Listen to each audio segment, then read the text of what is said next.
एक जमींदार एक दिन हवेली की छत पर टहलने चला गया। टहलते टहलते उसकी नजर हवेली के नजदीक के घर की छत पर पड़ी, जिस पर एक बहुत ही खूबसूरत औरत कपड़े सुखा रही थी। जमींदार ने अपनी एक नौकरानी को बुलाकर पूछा, ये किसकी पत्नी है? नौकरानी ने कहा, जमींदार साहब, ये आपके खेतों में काम करने वाले रामू की पत्नी है। उसके बाद जमींदार हवेली की छत से नीचे तो उतर आया, मगर उस पर उस औरत का खूब जादू छा गया। जमींदार ने रामू को बुलाया। रामू जमींदार के सामने हाजिर हुआ तो जमींदार ने कहा कि रामू, कल ये रसीद लेकर जाओ और शहर की मंडी से पेमेंट लेकर आओ। रामू इस रसीद को लेकर घर वापस आ गया। रसीद को अपने तकिए के नीचे रख दिया। यात्रा का सामान तैयार किया, रात घर में ही गुजारी और सुबह अपनी मंजिल पर रवाना हो गया। वो इस बात से बेखबर था कि जमींदार ने उसके साथ क्या चाल चली है। उधर रामू जैसे ही नजरों से ओझल हुआ, जमींदार चुपके से रामू के घर पहुंचा और आहिस्ता से रामू के घर का दरवाजा खटखटाया। रामू की पत्नी ने पूछा, कौन है? जमींदार ने कहा, मैं जमींदार हूँ, तुम्हारे पति का मालिक। तो उसने दरवाजा खोला। जमींदार अंदर आकर बैठ गया। रामू की पत्नी ने हैरान होकर कहा, आज जमींदार साहब यहाँ हमारे गरीब घर में कैसे? जमींदार ने कहा, मैं यहाँ मेहमान बनकर आया हूँ। रामू की पत्नी ने जमींदार का मतलब समझ लिया था, तो उसने जमींदार से कहा, मैं उस भगवान से डरती हूँ, आपके इस तरह आने से मुझे कोई खेल नजर नहीं आ रहा है। जमींदार नहीं, गुस्से में कहा, ये लड़की क्या कह रही हो? शायद तुमने मुझे पहचाना नहीं। मैं जमींदार हूँ, तुम्हारे पति का मालिक। रामू की पत्नी ने कहा, जमींदार साहब, जानती हूँ कि आप ही जमींदार हैं और मैं ये भी जानती हूँ कि आप ही हमारी रोजी रोटी का जरिया है, लेकिन आपसे एक बात कहना चाहती हूँ। बड़े बुजुर्ग कहते हैं, एक शेर को भले ही जितनी भी तेज भूख लगी हो, मगर वो मरा हुआ खाना शुरू नहीं कर देता, बल्कि वो ताजा ही शिकार पसंद करते हैं। कहा, जमींदार साहब, तुम उस कटोरी में पानी पीने आ गए हो जिसमें तुम्हारे कुत्ते ने पानी पिया है। जब जमींदार उस औरत की बात पर बहुत ही शर्मिंदा हुआ और हिचकिचाते हुए उसको छोड़कर वापस चला गया, लेकिन अपने सिगार वहीं भूल गया। अब रामू को आधे रास्ते में याद आया कि जो रसीद जमींदार ने उसे दी वो तो घर में ही भूल आया है। उसने गाड़ी को तेजी से वापस मोड़ा और अपने घर की तरफ चल दिया। रामू अपने घर पर पहुंचा तो तकिए के नीचे रसीद निकालते वक्त उसकी नजर पलंग के नीचे पड़े जमींदार साहब के सिगार पर पड़ी, जो जल्दबाजी में धोखे से वहीं भूल गया। रामू का सिर चकरा गया और वो समझ गया कि जमींदार ने ही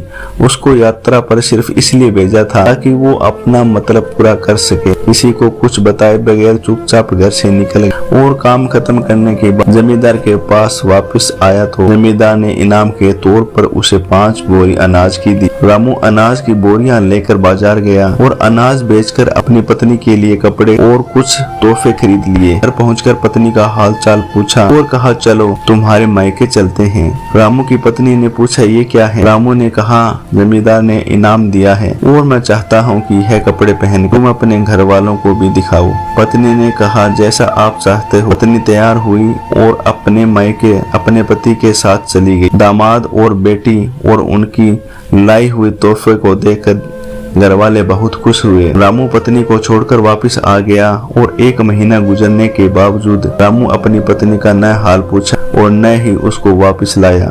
फिर कुछ दिन बाद उसके साले उससे मिलने आए और उससे पूछा, रामू, आप हमारे बहन से गुस्से हो और नाराजगी की वजह बताएं या फिर हम आपको सरपंच के सामने पेश करेंगे। तो उसने कहा, जो तुम चाहो कर लो, लेकिन मेरे जिम्मे उसका कोई हक बाकी नहीं है जो मैंने चुकाया हो। वो लोग अपना केस एक सरपंच के पास ले गए तो सरपंच ने रामू को बुलाया। सरपंच इस वक्त जिम्मेदार के पास बैठा हुआ था। लड़की के भाइयों ने कहा, सरपंच साहब, हमने एक हरा भरा बाग फलों से भरा हुआ और साथ में मीठे पानी का कुआं इस व्यक्ति के हवाले किया था, तो इस व्यक्ति ने हमारा बाग उजाड़ दिया, सारे फल खा लिए, पेड़ काट दिए और कुएं को खराब करके बंद कर दिया। सरपंच ने रामू से पूछा, हाँ तो लड़के, तुम क्या चाहते हो? इस बारे में रामू ने कहा, सरपंच साहब, जो बाग मुझे दिया गया था वो उससे अच्छी हालत में मैंने इन्हें वापस दे दिया। सरपंच ने पूछा, क्या उसने ये बाग तुम्हारे हवाले ऐसी ही हालत में वापस कर दिया जैसे पहले था?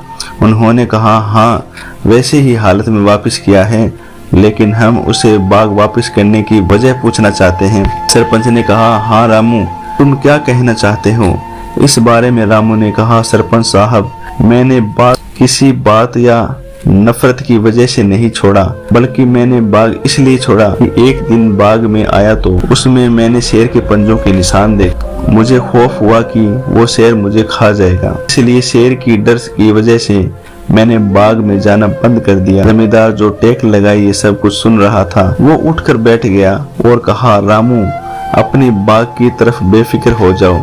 उसमें कोई शक नहीं कि तुम्हारे बाग में बाघ आया था, लेकिन वह वहां पर ना तो कोई असर छोड़ सका, ना तो कोई पत्ता तोड़ सका और ना ही फल खा सका। वह थोड़ी देर रहा और मायूस होकर लौट गया और उस ईश्वर की कसम, मैंने कभी तुम्हारे जैसे के आसपास लगी मजबूत दीवारें नहीं देखी। तो रामू अपने घर लौट और अपनी पत्नी को भी वापस ले आया। ना तो सरपंच को पता चला और न ही किसी और को। ये माजरा क्या था दोस्तों? क्या खूब तरीका था हमारे बड़ों के पास अपने प्यारों के राज छुपाने का, ताकि लोगों को पता ना चले और बात भी सुलझ जाए। आपसे रिक्वेस्ट है कि अपने घरों के भेद किसी पर जाहिर न होने दो। क्यों दोस्तों, आपका क्या कहना है इस बारे में कमेंट करके ज़रूर बताइए। उम्मीद करते हैं कि आपको आज की कहानी भी पसंद आई होगी। वीडियो को लाइक कर दीजिए और चैनल को सब्सक्राइब ज़रूर कर लीजिए, ताकि आने वाली वीडियो आपको तुरंत मिल सके। मुझे दीजिए अगली वीडियो तक इजाज़त, तब तक के लिए धन्यवाद।